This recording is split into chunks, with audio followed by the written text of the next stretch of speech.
اعوذ باللہ من الشیطان الرجیم بسم اللہ الرحمن الرحیم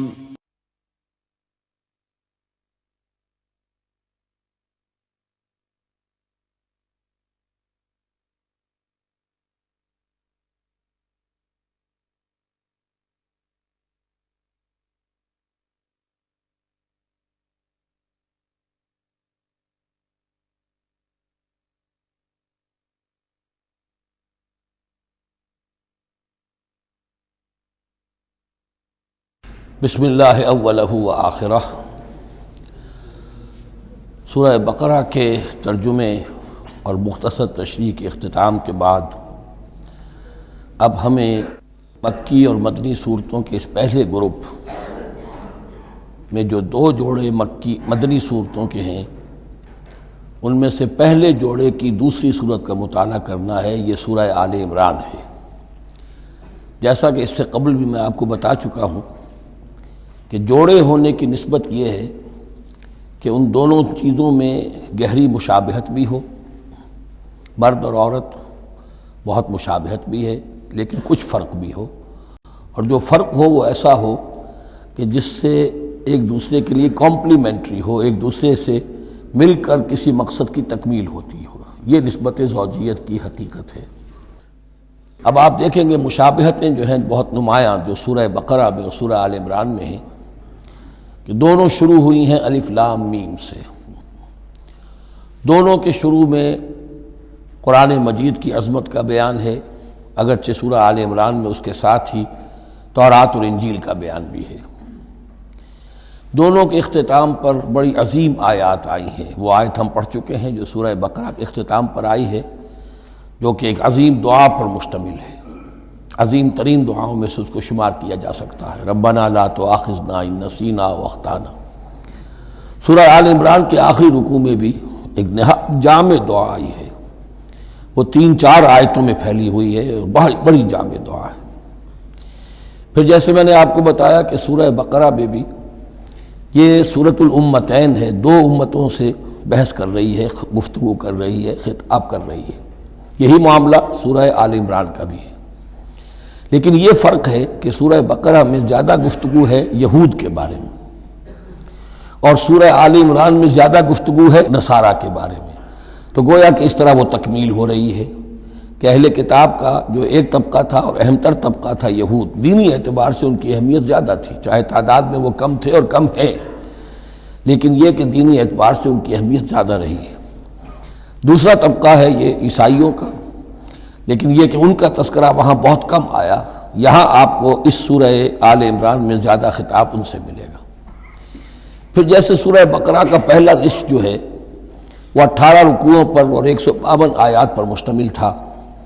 اور نصف ثانی جو ہے وہ 22 رکوعوں پر لیکن 134 آیات پر مشتمل تھا، تو تقریباً مساوی دو حصے تھے۔ وہی کیفیت آپ کو یہاں ملے گی، بلکہ یہاں وہ بتمام و کمال ہے، دونوں حصے بہت مساوی ہیں۔ کل 20 رکوع ہیں، 10 رکوع ایک نصف اول میں ہے، 10 رکوع نصف ثانی میں ہے۔ صرف ایک آیت کا فرق ہے کہ پہلے 10 رکوعوں میں 101 آیات ہیں اور دوسرے 10 رکوعوں میں 99 آیات ہیں۔ پھر جیسے وہاں 3 حصے ہیں نصف اول کے، ویسے ہی یہاں بھی 3 حصے ہیں نصف اول کے، لیکن یہاں رکوعوں کی تقسیم نہیں ہے بلکہ آیات کی ہے۔ پہلی 32 آیات میں تمہیدی کلام ہے، جیسے کہ 4 رکوع سورہ بقرہ کے، اگرچہ وہاں روح سخن ابتدا ہی سے یہود کی طرف ہو گیا تھا، یہاں روح سخن ابتدا ہی سے نصارہ کی طرف ہے، لیکن یہ کہ یہاں کی 32 آیات اسی طرح تمہیدی کلام پر مشتمل ہیں جیسی کہ سورہ بقرہ کے 4 رکوع۔ پھر یہاں 31 آیات براہ راست خطاب ہے نصارہ سے، خاص طور پر حضرت عیسیٰ علیہ السلام کی ولادت کن حالات میں ہوئی، کیا ان کا مقام اور مرتبہ تھا، کیا ان کی اصل حیثیت تھی، پھر یہ کہ ان کے ساتھ کیا معاملہ ہوا۔ یہ حصہ نازل بھی ہوا ہے سن 9 ہجری میں، جو شامل یہاں کر دیا گیا ہے، حالانکہ اس سورہ مبارکہ کا اکثر و بیشتر حصہ جو ہے وہ سن 3 ہجری میں غزوہ احد کے بعد نازل ہوا ہے، لیکن یہ کہ یہ حصہ جو ہے 31 آیات پر مشتمل نازل ہوا سن 9 ہجری میں۔ نجران ایک بستی تھی عرب کے جنوب میں یمن کی طرف، اور وہاں عیسائی آباد تھے، تو وہاں کے عیسائیوں کے سردار اور ان کے جو بڑے لاٹ پادری تھے وہ کچھ 70 عیسائیوں کا ایک وفد لے کر آئے حضور کی خدمت میں مدینہ منورہ میں، بات سمجھنے سمجھانے کے لیے کہ آپ کس بات کی دعوت دے رہے ہیں، اور کئی دن مقیم رہے اور بات پوری سمجھ بھی لی، خاموش بھی ہو گئے، پھر بھی بات نہیں مانی تو حضور نے مباہلے کی دعوت دی، اس چیلنج کو قبول کیے بغیر وہاں سے چلے گئے۔ لیکن یہ کہ بہرحال انہوں نے جو ترتیب جس شدت کے ساتھ ہونی چاہیے تھی ان کی طرف سے وہ بھی نہیں کی، یہ شرافت کا انہوں نے مظاہرہ کیا۔ بہرحال یہ 9 رکوع، یہ جو 31 آیات ہیں سن 9 میں نازل ہوئی۔ یہی نوٹ کر لیجئے کہ سورہ بقرہ کی بھی ایک بات میں بتانے سے میں بھول گیا اس وقت، کہ یہ جو سود سے متعلق احکام ہیں، جو رکوع ہے، جو 38واں رکوع ہے سورہ بقرہ، یہ بھی تقریباً سن 9 میں نازل ہوا ہے۔ گویا کہ وہ مشابہت بھی موجود ہے کہ اگرچہ سورہ بقرہ کا اکثر و بیشتر حصہ غزوہ بدر سے قبل نازل ہوا، لیکن اس میں بھی کچھ آیات وہ ہیں جو سن 9 ہجری میں نازل ہوئی ہیں اور سود کے بارے میں آخری حکم ہے۔ اسی طریقے سے یہاں جو یہ نجران کے عیسائیوں سے خطاب کے لیے جو آیات نازل فرمائی گئیں، یہ سن 9 میں نازل کی گئیں، لیکن شامل ہے سورہ آل عمران میں کہ جس کا اکثر و بیشتر حصہ سن 3 ہجری میں غزوہ احد کے بعد نازل ہوا ہے۔ پھر جیسے سورہ بقرہ کے نصف اول کا جو آخری تیسرا حصہ تھا، وہ 15واں 16واں 17واں 18واں رکوع، اس میں یہ کہ حضرت ابراہیم کا ذکر تھا، خانہ کعبہ کا ذکر تھا، اسی طریقے سے وہی بات یہاں ملے گی آپ کو۔ اور یہاں اب اہل کتاب کو دعوت دی گئی ہے اسی انداز میں جیسے کہ وہاں 16ویں رکوع میں سورہ بقرہ کے دی گئی ہے۔ یہ تیسرا حصہ جو ہے نصف اول کا، یہ 38 آیات پر مشتمل ہے، بہت جامع آیات ہیں، بہت اہم آیات ہیں۔ اس کے بعد نصف ثانی شروع ہو جاتا ہے جس میں کہ یا ایھا الذین آمنوا، جیسے 19ویں رکوع سے شروع ہوا سورہ بقرہ میں یا ایھا الذین آمنوا استعینوا بالصبر والصلاۃ ان اللہ مع الصابرین، یہاں اب یہ 11واں رکوع جو ہے وہ شروع ہوگا یا ایھا الذین آمنوا اتقوا اللہ حق تقاتہ ولا تموتن الا وانتم مسلمون۔ یہ جو نصف ثانی کے 10 رکوع ہیں، ان کی تقسیم یہاں پر عمودی ہے، افقی نہیں ہے۔ پھر تقسیم کر سکتے ہیں، پہلے 2 رکوعوں میں زیادہ خطاب مسلمانوں سے ہے، اور پھر اگرچہ روئے سخن جو ہے پھر اہل کتاب کی طرف بھی ہے۔ پھر 6 رکوع مسلسل ہیں غزوہ احد کے حالات پر مشتمل، جو مسائل سامنے آئے ان پر تبصرہ، جو مسلمانوں سے غلطیاں ہوئیں ان پر گرفت، آئندہ کے لیے ہدایات۔ تو یہ پورے 60 آیات ہیں تقریباً، اور 6 رکوعوں پر پھیلی ہوئی ہیں۔ یہ سب کے سب یوں سمجھیے کہ قرآن مجید کا ایک مستقل باب ہے، چیپٹر ہے غزوہ احد، اس کا عنوان ہو سکتا ہے۔ لیکن قرآن میں اس طرح سے چیپٹر بنائے نہیں گئے ہیں، بلکہ یہ صورتیں ہیں کہ جو میں نے جیسا کہ ابتدا میں عرض کیا تھا تعارف قرآن کے ضمن میں، کہ یہ مجموعہ خطبات الہیہ ہے، ایک خطبہ نازل ہو رہا ہے اور اس کے اندر جو مضامین آ رہے ہیں، لیکن ان میں ربط اور ترتیب ہے۔ اس ربط اور ترتیب پر توجہ اب تک کم ہوئی ہے، لیکن اب اس دور میں قرآن حکیم کے علم و معرفت کا یہ پہلو بھی اب زیادہ نمایاں ہوا ہے کہ اس میں بڑا نظم ہے، نظام القرآن، اس کے اندر تنظیم ہے، اس میں آیات کا آپس میں ربط ہے، سورتوں کا سورتوں سے ربط ہے، اور ایسے ہی یہ جو ہے الٹب کلام نہیں ہے۔ پھر آخری 2 رکوع، وہ ان میں سے ایک تو جو ہے آخری رکوع وہ تو بہت ہی جامع ہے، اور اس میں وہ عظیم دعا بھی آئی ہے، اور فلسفہ ایمان کے بارے میں اہم ترین بحث ہے کہ جو اس مقام پر آئی ہے۔ اور اس طریقے سے، اور جو اس سے پہلے کا رکوع ہے 19واں رکوع، وہ بھی در حقیقت کنکلوڈنگ جس کو کہا جاتا ہے، سم اپ کرتے ہوئے پوری سورہ مبارکہ کے مضامین کو، بڑے جامع مضامین پر مشتمل ہے۔ تو اس طرح آپ دیکھیں گے، اور جگہ جگہ آپ دیکھیں گے کہ بعض اوقات تو الفاظ وہی آ رہے ہیں، وہی انداز ہے۔ وہاں بھی کہا گیا تھا مسلمانوں تم کہو ہم ایمان رکھتے ہیں اللہ پر اور جو کچھ ہم پر نازل کیا گیا اور جو کچھ ابراہیم پر اور اسحاق پر، وہی آپ کو آیات یہاں بھی ملیں گی۔ حضرت ابراہیم کا ذکر وہاں ہے، یہاں بھی ملے گا۔ یہود پر ضربت علیہم الذلۃ والمسکنہ والی آیت وہ یہاں بھی آئے گی۔ ذرا ترتیب کا فرق ہے، یہ متشابہ کہلاتے ہیں، قرآن مجید میں متشابہ، اور یہ حفاظ کے لیے مشکل ترین مقام ہوتے ہیں کہ تیزی میں روانی میں وہ اس سے مشابہ جو مقام ہے وہ ادھر منتقل ہو جاتے ہیں۔ لیکن مضامین کے اندر آپ کو اتنی گہری مناسبت نظر آئے گی کہ جس کو میں نے تشبیہ دی ہے زوجیت، کہ ظاہر بات ہے کہ ہر حیوان کا جوڑا جو ہوتا ہے وہ یوں سمجھیے کہ 90% تو ایک دوسرے سے مشابہ ہوں گے، لیکن یہ کہ ان میں 5-10% کا فرق بھی ہوگا، اور وہ فرق بھی ایسا ہوگا کہ جو دونوں کے جمع ہونے سے کوئی نیا مقصد پیدا ہو رہا ہے اس سورہ مبارکہ کا، سورہ آل عمران کا۔ یہ اور یاد کر لیجئے کہ میں نے آپ کو بتایا تھا کہ نبی اکرم صلی اللہ علیہ وسلم نے ان دونوں صورتوں کو ایک نام دیا ہے۔ جیسے آخری جو دو صورتیں ہیں قرآن مجید کی، ان کو ایک نام دیا گیا معوذتین، قل اعوذ برب الفلق قل اعوذ برب الناس۔ ان دونوں صورتوں کو ایک نام دیا گیا الزہراوین، دو نہایت تابناک اور روشن صورتیں۔ تو یہ اس میں تمہیدی کلام میں بس اسی پر اکتفا کر کے اب ہم آگے مطالعہ شروع کرتے ہیں۔ اعوذ باللہ من الشیطان الرجیم، بسم اللہ الرحمن الرحیم۔ الف لام میم، اللہ لا الہ الا هو الحی القیوم، نزل علیک الکتاب بالحق مصدقا لما بین یدیہ وانزل التوراۃ والانجیل من قبل هدى للناس وانزل الفرقان ان الذين كفروا بآيات الله لهم عذاب شديد والله عزيز ذو انتقام۔ صدق اللہ العظیم۔ رب اشرح لي صدری ويسر لي امری واحلل عقدۃ من لسانی یفقهوا قولی۔ اللهم ربنا الہمنا رشدنا واعذنا من شرور انفسنا، اللهم ارنا الحق حقا وارزقنا اتباعه وارنا الباطل باطلا وارزقنا اجتنابه، اللهم وفقنا لما تحب وترضى، اللهم ربنا انس وحشتنا في قبورنا وارحمنا بالقرآن العظيم، اللهم اجعله لنا اماما ونورا وهدى ورحمة، اللهم ذكرنا منه ما نسينا وعلمنا منه ما جهلنا وارزقنا تلاوته آناء الليل وآناء النهار واجعله لنا حجة یا رب العالمین، آمین۔ الف لام میم یہ حروف مقطعات ہیں جن کے بارے میں اجمالی گفتگو سورہ بقرہ کے آغاز میں ہم کر چکے ہیں۔ اللہ لا الہ الا هو الحی القیوم، یہ الفاظ آیت الکرسی کے آغاز میں سورہ بقرہ میں آ چکے ہیں۔ ایک بات نوٹ کر لیجئے کہ ایک حدیث میں آتا ہے کہ اللہ کا ایک اسم اعظم ہے کہ جس کے حوالے سے اگر کوئی چیز اللہ سے مانگی جائے تو وہ ضرور دیتا ہے، لیکن اس کو حضور نے بتایا نہیں کہ وہ اسم اعظم کون سا ہے۔ کچھ اشارے کیے، جیسے رمضان میں ایک شب ہے لیلۃ القدر جو 1000 مہینوں سے افضل ہے،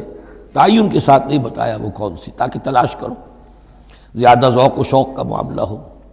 لیکن جو اشارات آپ نے کیے ہیں اس سے اندازہ ہوتا ہے، چونکہ یہ فرمایا گیا کہ یہ 3 صورتوں میں ہے، سورہ بقرہ میں، سورہ آل عمران میں اور سورہ طٰہٰ میں، وہ الفاظ الحی القیوم جو مشترک ہیں، سورہ بقرہ میں آیت الکرسی میں آئے ہیں، آل عمران میں یہاں دوسری آیت میں موجود ہیں، اور سورہ طٰہٰ کے بھی شروع کے اندر موجود ہیں۔ نزل علیک الکتاب بالحق، اس نے نازل فرمائی ہے، اس اللہ نے جس کے سوا کوئی معبود نہیں، جو الحی ہے القیوم ہے۔ اس میں اشارہ ہو رہا ہے اس کلام کی عظمت کی طرف کہ جان لو یہ کلام کس کا ہے، کس نے اتارا ہے۔ نزل علیک الکتاب بالحق، اس نے نازل فرمائی ہے یہ کتاب اے نبی آپ پر حق کے ساتھ۔ اور یہاں نوٹ کیجیے نزلہ ہے، نزل ینزل تنزیلا، انزلہ نہیں آیا ہے۔ مصدقا لما بین یدیہ، اور یہ تصدیق کرتے ہوئے آئی ہے اس کی جو اس کے سامنے موجود ہے، تورات اور انجیل۔ اور یہ کہ 2 اعتبارات سے تصدیق ہے کہ یہ قرآن تصدیق کرتا ہے ان کی کہ وہ اللہ کی کتابیں تھیں جن میں تحریف ہو گئی، لیکن یہ کہ قرآن اور حضور مصداق بن کر آئے ہیں ان پیشین گوئیوں کا جو ان کتابوں میں تھی۔ وَأَنزَلَ التَّوْرَاةَ وَالْإِنجِيلَ مِن قَبْلُ هُدًى لِلنَّاسِ، اسی طرح اللہ نے اس سے پہلے لوگوں کی ہدایت کے لیے تورات اور انجیل نازل فرمائی تھی۔ وَأَنزَلَ الْفُرْقَانَ، اور اللہ نے فرقان اتارا۔ فرقان قرآن مجید کے لیے بھی ہے، فرقان تورات کے لیے بھی ہے، فرقان معجزات کے لیے بھی ہے۔ ہر وہ شے یوم الفرقان ہم سورہ انفال میں پڑھیں گے، غزوہ بدر کے دن کو کہا گیا، جو شے بالکل مبرہن کر دے، حق و باطل کے مابین امتیاز قائم کر دے، وہ فرقان ہے۔ لیکن یہاں اب تہدید کا انداز ہے، دھمکی کا انداز ہے۔ ان الذین کفروا بآیات اللہ، یہ دنیا کی دوسری کتابوں کا معاملہ نہ سمجھو کہ اسے مان لیا تب بھی کوئی حرج نہیں، نہیں مانا تب بھی کوئی حرج نہیں، اگر پڑھنے پر طبیعت راغب ہوئی تو بھی کوئی بات نہیں، نہیں راغب ہے تو مت پڑھو، کوئی الزام نہیں۔ یہ کتاب ویسی نہیں ہے۔ بلکہ یہ کتاب تو اب اگر نہیں مانو گے، ایمان نہیں لاؤ گے، تو ان الذین کفروا بآیات اللہ لہم عذاب شدید، تو ان کے لیے بہت سخت سزا ہوگی، واللہ عزیز ذو انتقام، اور اللہ تعالیٰ زبردست ہے، انتقام لینے والا ہے۔ یہ لفظ بہت اہم ہے کہ اللہ تعالیٰ جہاں رؤوف ہے، رحیم ہے، شفیق ہے، غفور ہے، ستار ہے، لیکن ساتھ ہی شدید ذو انتقام بھی ہے، عزوز ذو انتقام بھی ہے، شدید العقاب بھی ہے۔ یہ دونوں شانیں اللہ کی ذہن میں رہنی چاہیے۔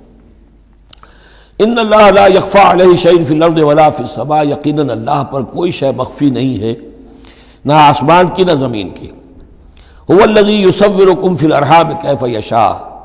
پہلی چیز اللہ کے علم سے متعلق تھی، اور یہ اللہ کی قدرت سے متعلق ہے۔ وہی ہے کہ جو تمہاری نقشہ کشی کر دیتا ہے، صورت بنا دیتا ہے تمہاری ماؤں کے رحموں میں جیسا چاہتا ہے۔ کسی کے پاس چوائس نہیں ہے کہ وہ اپنا نقشہ خود بنائے۔ لا الہ الا هو العزیز الحکیم، اس کے سوا کوئی معبود نہیں، اور یہ کہ وہی العزیز ہے اور الحکیم ہے۔ هو الذی انزل علیک الکتاب منہ آیات محکمات ہن ام الکتاب واخر متشابہات، وہی ہے جس نے آپ پر یہ کتاب نازل فرمائی۔ کسی کسی جگہ انزلہ کا لفظ بھی آ جاتا ہے، اور یہ ہوتا ہے ردم کے اعتبار سے، کیونکہ قرآن مجید کی اپنی ایک ملکوتی غنا ہے، اس کی ایک موسیقی ہے، ڈیوائن میوزک ہے، تو اس میں جو ردم کے حوالے سے اگر ضرورت ہو تو یہ الفاظ ایک دوسرے کی جگہ آ جائیں گے۔ منہ آیات محکمات، اس میں کچھ آیات تو ہیں محکم، پختہ، حکم جیسا کہ میں نے بتایا، حکمت عقل کی پختگی، محکم آیت، پختہ آیت جس کا مفہوم بالکل واضح ہو، جس کو ادھر سے ادھر کرنے کی کوئی گنجائش نہ ہو۔ ہن ام الکتاب، اس کتاب کی جڑ اور اساس اور بنیاد وہی ہے۔ وَأُخَرُ متشابہات، اور کچھ متشابہ ہیں کہ جن کا حقیقی اور صحیح مفہوم معین کرنا بہت مشکل ہے، بلکہ عام حالات میں ناممکن ہے۔ یہ میں تفصیل سے تعارف قرآن کے ضمن میں عرض کر چکا ہوں۔ آیات الاحکام جتنی بھی ہیں وہ سب محکم ہیں، یہ کرو یہ نہ کرو، یہ حرام یہ حلال۔ لیکن یہ کہ جو بھی آیات ہیں کہ جن میں بحث ہے عالم غیب سے، اللہ کی ذات و صفات، کیا تصور کریں؟ اللہ کا ہاتھ، اللہ کا چہرہ، اللہ کی کرسی، اللہ کا عرش، کیا تصور کریں؟ اسی طریقے سے فرشتے، عالم غیب کی شیئیں، عالم برزخ قبر میں کیا ہوتا ہے، اسی طرح عالم آخرہ جنت اور دوزخ کی اصل حقیقتیں ہم نہیں سمجھ سکتے، اس میں ہمارے ذہن کے قریب لا کر کچھ باتیں بتا دی گئی ہیں۔ ما لا یدرک کلہ لا یترک کلہ، اجمالی تصور قائم ہو جانا چاہیے، اس کے بغیر تو راستہ سیدھا رہے گا نہیں آدمی کا، لیکن ان کی تفاصیل میں نہیں جانا چاہیے۔ تو دوسرے درجے میں نے آپ کو بتایا تھا کہ کچھ فزیکل فینومینا بھی یہ بھی ایک وقت تک رہے ہیں آیات متشابہات میں سے، لیکن رفتہ رفتہ جیسے یہ سائنس کا علم بڑھتا چلا جا رہا ہے، ان میں سے بہت سی چیزیں اب محکم ہو کر سامنے آ رہی ہیں۔ تو یہ گویا کہ شفٹنگ سینڈز کے مانند ہے کہ ان میں سے جو چیزیں، بہت سی چیزیں واضح ہو گئیں جو پہلے واضح نہیں تھیں، لیکن اب بھی بعض چیزیں ہیں، جیسے میں نے عرض کیا 7 آسمان سے کیا مراد ہے کہ جو واضح نہیں ہے ہم پر، لیکن ہمارا یقین ہے کہ انشاءاللہ وہ وقت آئے گا کہ انسان سمجھ لے گا کہ ہاں یہی بات صحیح تھی اور یہی تعبیر صحیح تھی۔ هو الذی انزل علیک الکتاب منہ آیات محکمات ہن ام الکتاب، یہ بہت اہم ہے، اصل جو ہے جڑ کتاب کی، اس لیے کہ کتاب کے بارے میں عرض کر چکا ہوں کہ وہ ہے مجموعہ احکام۔ کتاب جیسا کہ ہم نے سورہ بقرہ میں دیکھا جہاں حکم آیا کتب علیکم کتب علیکم کتب علیکم، تو کتاب کی جڑ اور اساس جو ہے وہ وہی ہے۔ وَأُخَرُ مُتَشَابِهَاتٌ فَأَمَّا الَّذِينَ فِي قُلُوبِهِمْ زَيْغٌ، تو وہ لوگ جن کے دلوں میں کجی ہوتی ہے، اب وہ یہ ہے کہ وہ کوئی خاص بات نئی نکالنی ہے تاکہ اپنی ذہانت و فطانت کا جو ہے ڈنکا بجوایا جا سکے،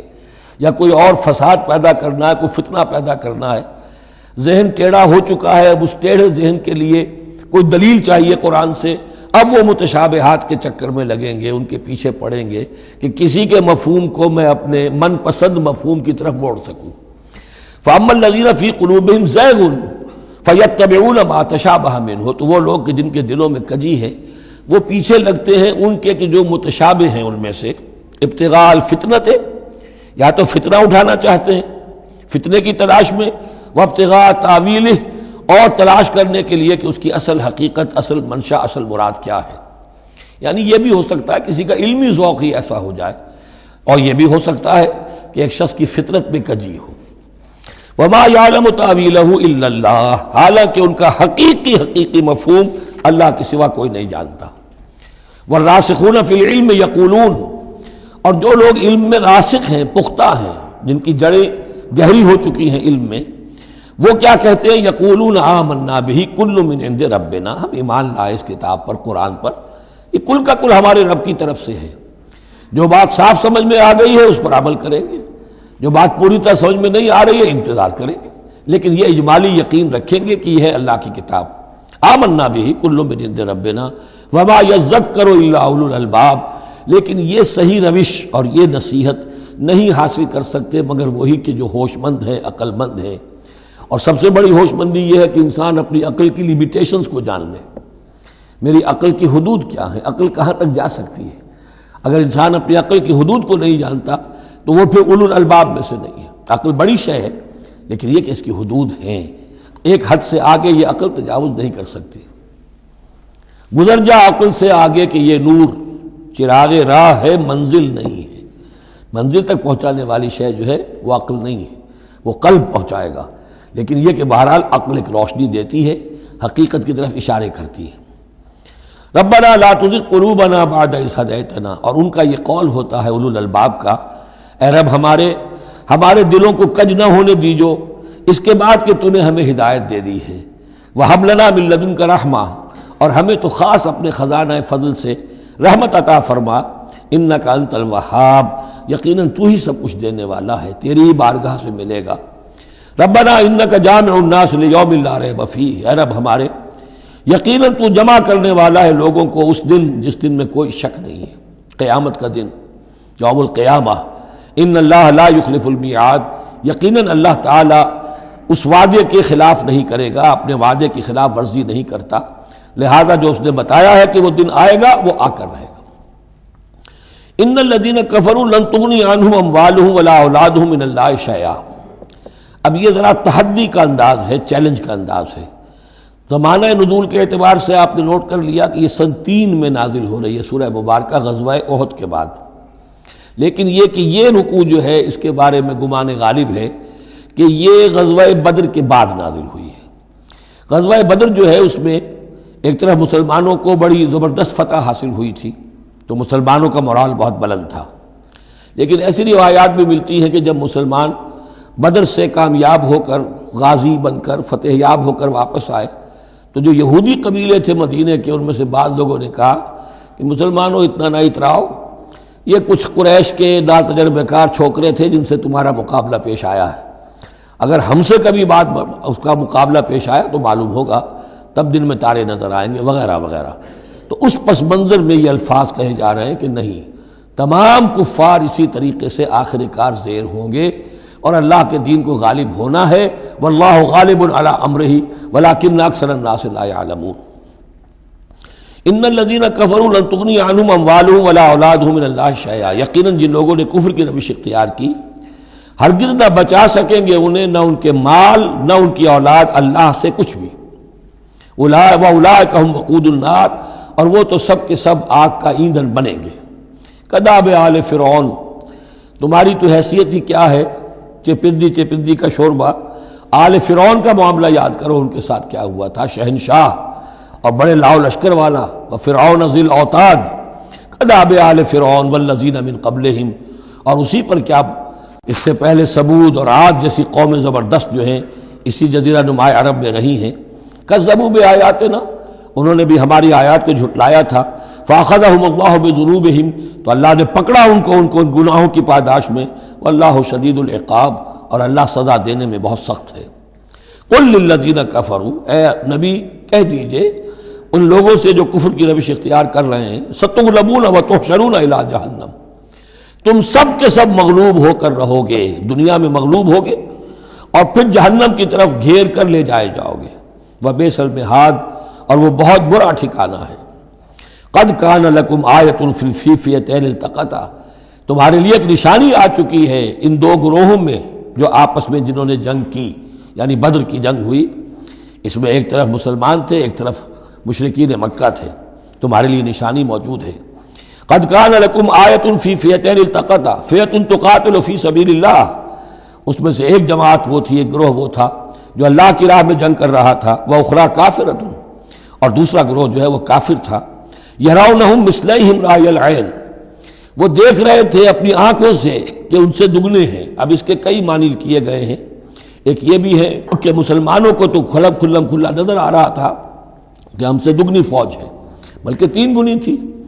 بعض روایات میں ایسا بھی آتا ہے کہ اللہ تعالیٰ نے کفار پہ ایسا رعب طاری کر دیا تھا غزوہ بدر میں کہ انہیں نظر یہ آ رہا تھا کہ مسلمان ہم سے دگنے ہیں۔ تو ایسا ہو جاتا ہے، انسان کی سماعت اور بصارت پر ایسا اثر ہو جائے، تو اللہ تعالیٰ نے یہ کیا، وہ بھی بعض روایات ہیں۔ واللہ یؤید بنصرہ من یشاء، اور اللہ تائید فرماتا ہے اپنی نصرت سے جس کی چاہتا ہے۔ ان فی ذلک لعبرۃ، اس میں یقیناً ایک عبرت ہے، سبق آموزی ہے، لأولی الابصار، لیکن یہ عبرت اور سبق آموزی صرف ان کے لیے ہوتی ہے کہ جو آنکھیں رکھتے ہوں، جن کے اندر جو ہے دیکھنے کی صلاحیت موجود ہو۔ اب یہ آج بڑی اہم آ رہی ہے فطرت انسانی کے اعتبار سے۔ ظاہر بات ہے کہ چونکہ یہاں خاص طور پر میں نے عرض کیا تھا کہ یہود کی طرف ایک جو ہے وہ ایک روح سخن موجود ہے اہل کتاب کی طرف، اور اس واقعے کے اندر تو خاص طور پر جن لوگوں کے اندر کہ یہ دنیا کی محبت زیادہ شدید ہوتی ہے، تو اس کا ایک اثر بتا رہے ہیں کہ یہ واقعتاً اللہ نے فطرت انسانی میں رکھی ہے،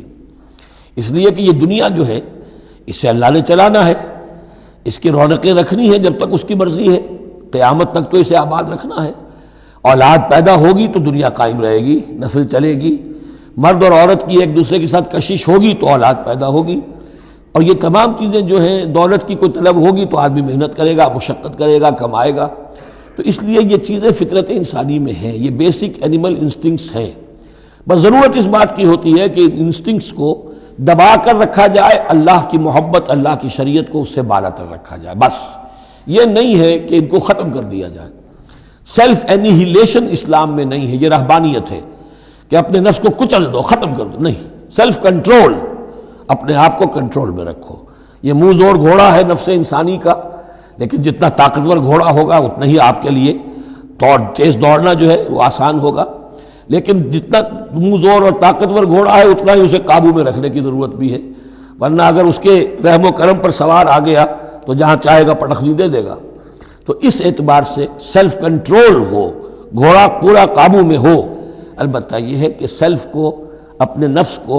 اس کو کچل ڈالنا، سیلف اینیہیلیشن، یہ اسلام میں نہیں۔ زین للناس حب الشہوات من النساء، مزین کر دی گئی ہے لوگوں کے لیے ایک تو محبت جو ہے، شہوت کی محبت خواتین کے بارے میں۔ اب دیکھیے یہاں بھی قرآن مجید گویا کہ ایک طرح سے تائید کر رہا ہے فرائڈ کی۔ اس کے نزدیک سب سے پورٹنٹ فیکٹر جو ہے، سب سے پورٹنٹ جو موٹیو ہے انسان کا، وہ سیکس ہے، اور یہاں بھی اللہ تعالیٰ نے سب سے پہلے اسی کا ذکر کیا ہے۔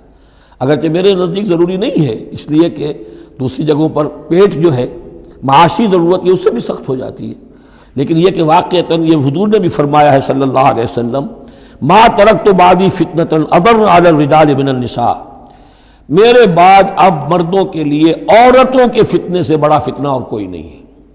ان کی محبت جو ہے وہ انسان کو کہاں سے کہاں لے جاتی ہے۔ بلعام بن باورہ یہود کے اندر ایک بہت بڑا عالم اور فاضل شخص تھا، ایک عورت کے چکر میں آ کر اور وہ شیطان کا پیرو بن گیا۔ وہ قصہ آئے گا سورہ اعراف کے اندر۔ تو واقعہ یہ ہے، لیکن ایک فطرت کے اندر ہے تو صحیح، محبت تو ہے۔ زین للناس حب الشہوات من النساء والبنین، اور بیٹے انسان کو بہت پسند ہیں، بیٹے ہوں، اس کا نام چلتا رہے، بڑھاپے کا سہارا بنے۔ والقناطیر المقنطرۃ من الذهب والفضہ، اور یہ کہ خزانے ہوں جمع کیے ہوئے سونے کے اور چاندی کے۔ والخیل المسومۃ، اور گھوڑے ہوں، بڑے نسل والے گھوڑے جو ہیں جن پر کے نشان لگے ہوئے ہوتے ہیں، پیڈگری ہوتی ہے ان کی۔ والانعام، اور مویشی ہوں، مال جو ہے پنجاب میں اور سرائکی کے علاقے میں مال کہتے ہی جانوروں کو ہیں، ان حیوانات کو ہیں مال مویشی۔ والانعام والحرث، اور کھیتی۔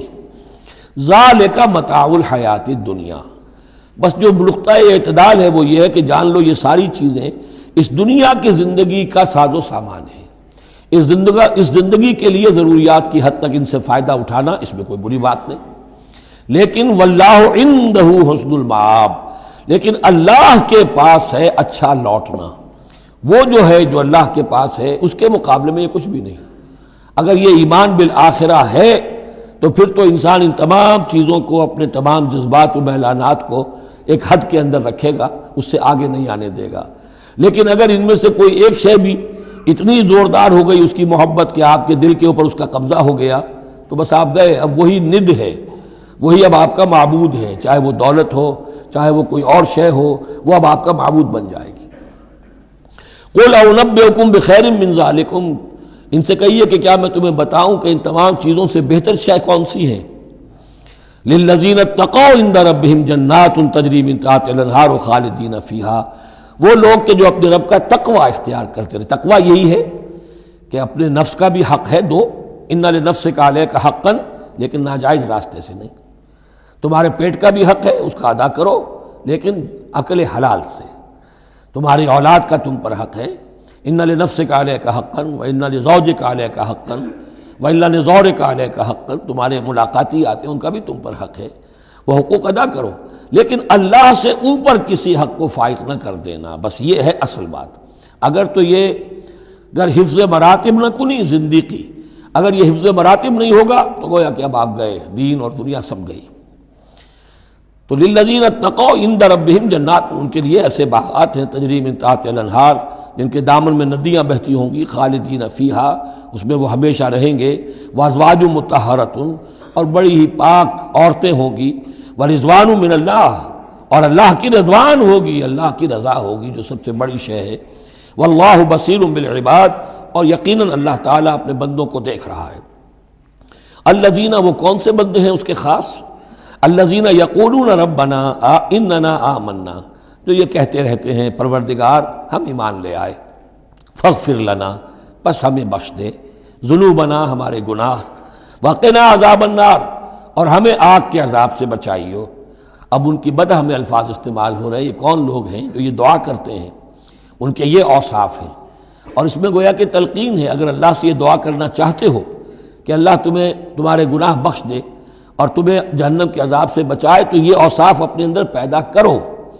الصابرین والصادقین والقانتین والمنفقین والمستغفرین بالاسحار، صبر کرنے والے اور راست باز۔ راست بازی میں راست گوئی بھی ہے، راست کردار بھی ہے، عمل بھی آپ کا صحیح صحت پر ہو، درستی پر ہو، اور قول بھی صحیح اور درست ہو۔ والقانتین، فرما بردار، والمنفقین، اللہ کی راہ میں خرچ کرنے والے، والمستغفرین بالاسحار، اور جو جس کو آپ کہتے ہیں small hours of the morning, وہ جو سحر کا وقت ہے، سحری کا وقت ہے، اس میں استغفار کرنے والے۔ ایک تو نمازیں ہیں جو 5 نمازیں ہیں، لیکن خاص وہ وقت جو ہے اس میں جب کہ فرمایا گیا ہے کہ رات کے آخری حصے میں اللہ تعالیٰ نزول فرماتا ہے سمائے دنیا تک، اور پھر ایک ندا ہوتی ہے، حل من مستغفر فاغفر لہ، حل من سائل فاعطیہ، ہے کوئی استغفار کرنے والا کہ میں اسے معاف کر دوں، ہے کوئی کچھ مانگنے والا کہ میں اسے عطا کر دوں۔ ہم تو مائل بکرم ہے، کوئی سائل ہی نہیں، راہ دکھلائیں کسے، رہرو منزل ہی نہیں۔ شہد اللہ انہ لا الہ الا هو والملائکۃ واولو العلم قائما بالقسط،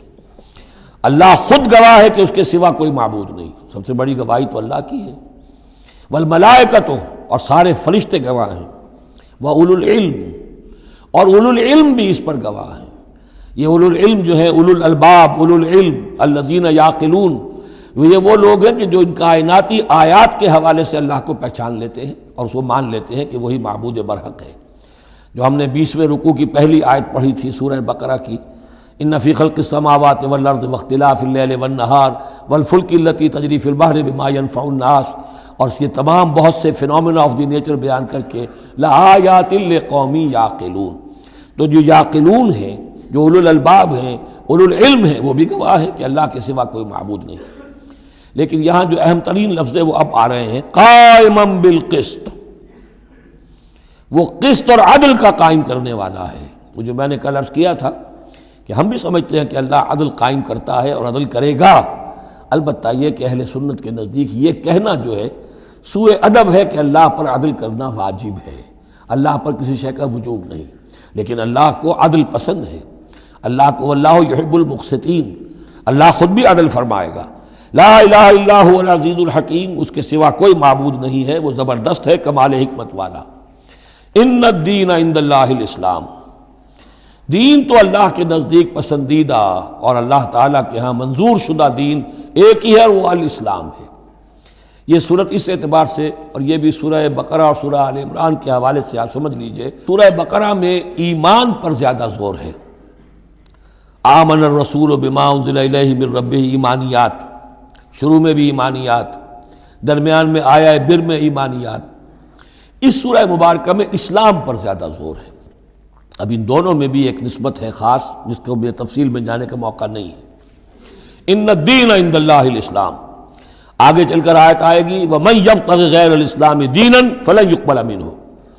اگر کوئی شخص اسلام کے سوا کسی دین کو قبول کرے گا وہ اس کی جانب اللہ کے ہاں منظور نہیں ہوگا۔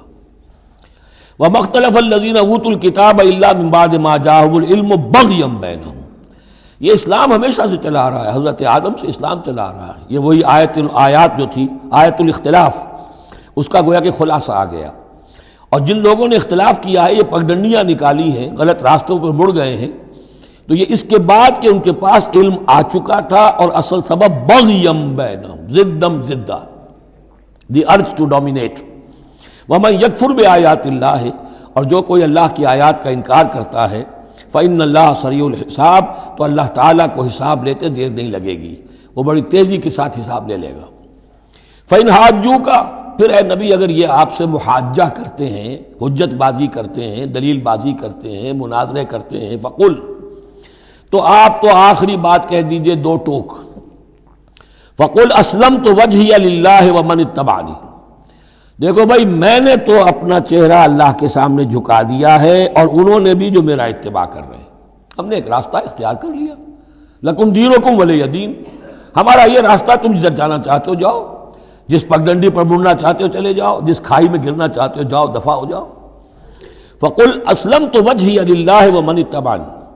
وقل للذین اوتوا الکتاب والامیین، اور اے نبی کہہ دیجئے ان دونوں سے، ان سے بھی کہ جنہیں کتاب دی گئی تھی پہلے، یعنی یہود اور نصارہ، والامیین، اور ان سے بھی کہہ دیجئے کہ جو مشرکین عرب ہیں ابھی بقی عرب میں، اسلمتم، تم بھی اسلام لاتے ہو یا نہیں، تابع ہوتے ہو کہ نہیں، اللہ کے سپرد اپنے آپ کو کرتے ہو کہ نہیں۔ فَإِنْ أَسْلَمُوا فَقَدِ اهْتَدَوْا، اگر وہ بھی اسی طریقے سے اسلام لے آئیں تو ہدایت پر ہو جائیں گے۔ وَإِنْ تَوَلَّوْا فَإِنَّمَا عَلَيْكَ الْبَلَاغُ، پھر اگر وہ رخ پھیر لیں، منہ موڑ لیں، تو اے نبی آپ پر کوئی ذمہ داری نہیں ہے سوائے پہنچا دینے کی۔ اعلیٰ کو یہاں پھر پہچان، انما علیک البلاغ،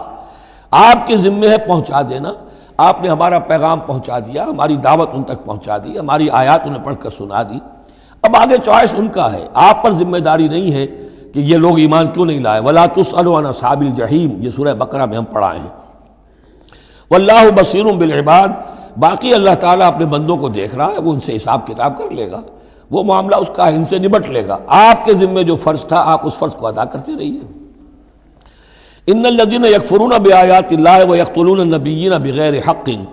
یقیناً وہ لوگ جو اللہ کی آیات کا کفر کرتے ہیں اور انبیاء کو قتل کرتے رہے ہیں ناحق، ویقتلون الذین یامرون بالقسط من الناس، اور قتل کرتے رہے ہیں یا قتل کرتے ہیں ان لوگوں کو انسانوں میں سے جو عدل کا حکم دیتے ہیں، اس لیے کہ انصاف کی بات تو پسند نہیں ہوتی کسی کو، سچی بات الحق مر، تو بہت سے مواقع پر ایسا ہوتا ہے کہ حق گوئی کی پاداش میں کوئی حق گو انسان جو ہے اسے اپنی جان سے ہاتھ دھونے پڑتے ہیں۔ تو یہاں پھر دیکھیے قسط کا معاملہ آیا ہے، عدل، اللہ قائم بالقسط ہے،